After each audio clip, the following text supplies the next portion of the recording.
Čaute, boli sme zase nakupovať trošku v Pepku, v Kiku a v Tesku, takže vám idem ukázať nejaké kúsky, ktoré sme ulovili taminke.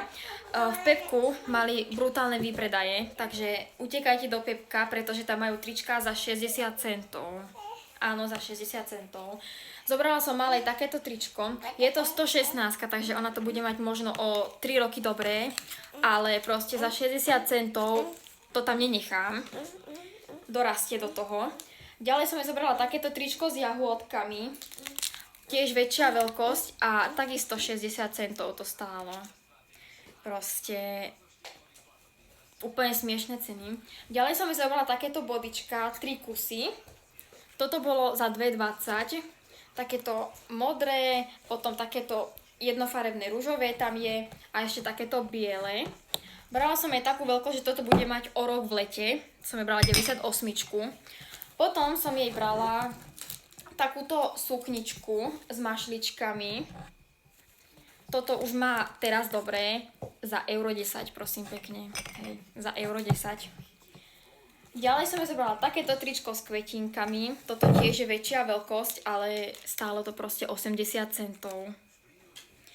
Ďalej som jej zobrala takéto tričko, tiež takéto s kvetinkami a tiež to bolo za 60 centov. Takže skriňa znesie a dorastie, ale tak za také peniaze proste no nekúp to. Ďalej takéto s jahôdkami, toto nie je také veľké, toto už o rok bude mať dobré. Toto stálo 90 centov. No, ukáž ešte toto. Potom som jej zobrala takéto dlhorukavé bodička, 3 kusy. Takéto biele so srdiečkami, modré so srdiečkami a ešte tam je takéto ružové, iba obyčajné jednofarebné. Toto stálo 4 eurá, tieto 3 kusy, ale tiež to bolo zlacnené.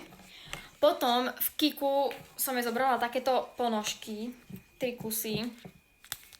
Iné som jej v Kiku nebrala. A potom ešte sme boli v Tesku a tam som si ja zobrala, prosím pekne, takéto poháre. Mali tam, že 2 plus 1 zadarmo, takže takéto som si zobrala. A ešte 2 kusy takýchto. Lebo pohárov nikdy nie je dosť a stále keď máme nejakú oslavu, tak zistujem, že nemám dosť pohárov, takže nejaké som si musela dokúpiť. No a to bolo vlastne všetko.